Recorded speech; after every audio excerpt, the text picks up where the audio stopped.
When it comes to political scandals in South Africa, there's a familiar pattern, one that's starting to wear thin with the public. A high-ranking official is accused of corruption. The media buzzes. The public gets angry. And then, almost like clockwork, the president calls for a commission of inquiry. It sounds responsible. It looks serious.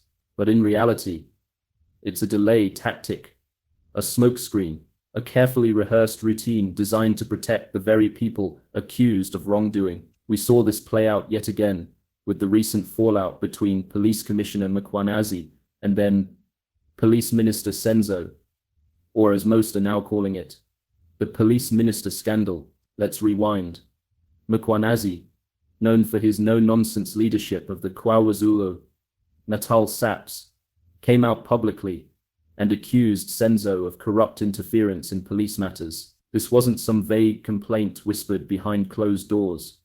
It was a bold, public stand, a serving police leader, calling out political interference at the highest level, and he wasn't pointing fingers at some obscure ANC backbencher. He was pointing directly at the Minister of Police. Now, at the time these bombshell accusations surfaced, Cyril was out of the country.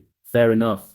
Presidents travel, but what's telling is what happened after he returned. There was no emergency press conference, no disciplinary action, no bold stance against corruption. Instead, Cyril took to the stage and gave a long, carefully worded speech, calling for, you guessed it, a commission. If this feels familiar, it's because it is. Let's talk about the Zondo Commission, the grand production that was meant to clean up the rot of state capture. It went on for years, cost over R1 billion, produced thousands of pages of evidence, and led to virtually no real accountability. No senior ANC figures have been jailed. The money's still missing. The same players are still in the game. So what was it all for? It was for show.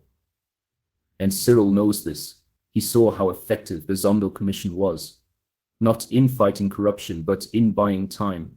It gave him the appearance of taking action while allowing him to sidestep real decisions. The public got distracted by the drama. The media moved on. And by the time the final report was released, most people had already stopped paying attention. So now, in the face of Mkhwanazi's brave allegations, Cyril's pulling from the same playbook by announcing a commission. Cyril has once again outsourced leadership. He's passed the buck. Instead of acting decisively, firing Senzo on the spot, demanding investigations by the Hawks, or referring the matter to the NPA, he's created yet another drawn-out process that will likely go nowhere. But here's the kicker.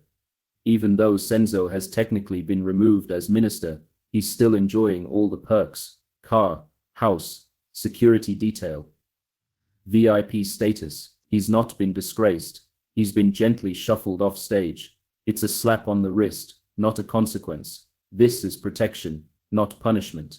And it's not the first time Cyril has done this. Time and again, when ANC insiders get caught, Cyril responds with commissions and committees. Remember David Mabuza, Cyril Ramaphosa, the digital vibe scandal, the Pala Pala mess. Each one followed the same script: delay, distract, diffuse. What Cyril is showing us, whether he admits it or not, is that loyalty to the party matters more than accountability to the public.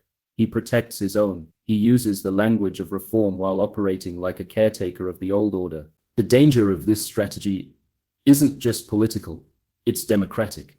Every time a commission replaces real action, public trust erodes a little more. South Africans already feel alienated from their political system. They don't believe justice is real. They don't believe the law applies equally. And can you blame them? Commissions should be tools of last resort, used when facts are unclear or when public institutions have collapsed. But in Cyril's government, they're the default response, a way to appear clean while preserving the status quo. And so, here we are again. Senzo walks away, untouched. Mkhwanazi is left isolated, and the public is once again being asked to wait, to let the process play out, to respect the findings, to hope something will change. But here's the truth. Nothing will change until the president stops shielding his allies and starts leading with courage. South Africa doesn't need another commission. It needs convictions.